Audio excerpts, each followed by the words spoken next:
Willie D Live. Yeah, and I remember when we was doing it,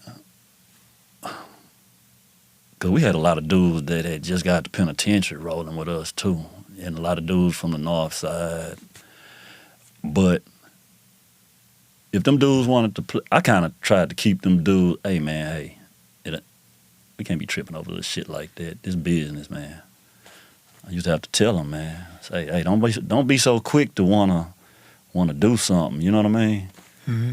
Because my thing, I feel like I was responsible for these guys, and I didn't want to see nobody get killed or kill nobody and have to go do a bunch of time. So, you know, I mean, if it ever came to a point where we just had to and there wasn't no other option, that's different. But, man, we don't be out here just plexing and tripping for nothing.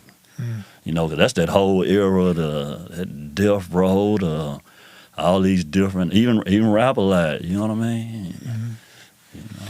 Do you, like at one point, H-Town was on fire, and you was part of that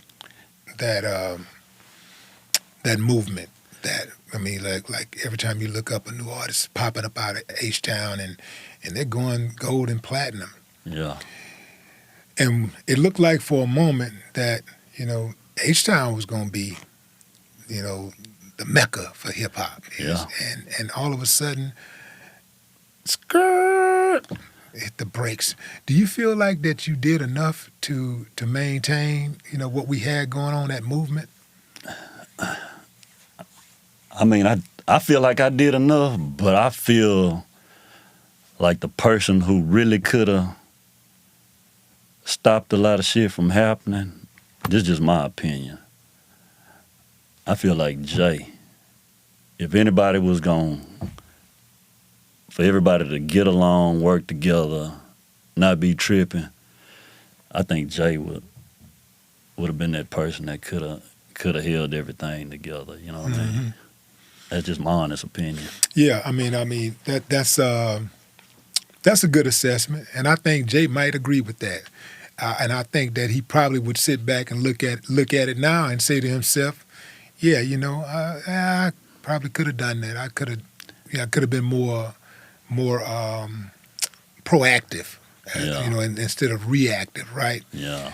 Because, but I think what happens a lot of times is that, and you probably saw yourself at this point too, when you are doing your thing and you are already, kind of wrapped up in your own internal, struggles and things, and you getting your money and you doing your thing. Sometimes you like, man, they ain't gonna listen. Shit, they ain't gonna listen to me. Them boys, they hard-headed, and you don't want to even deal with that shit. You don't really want to,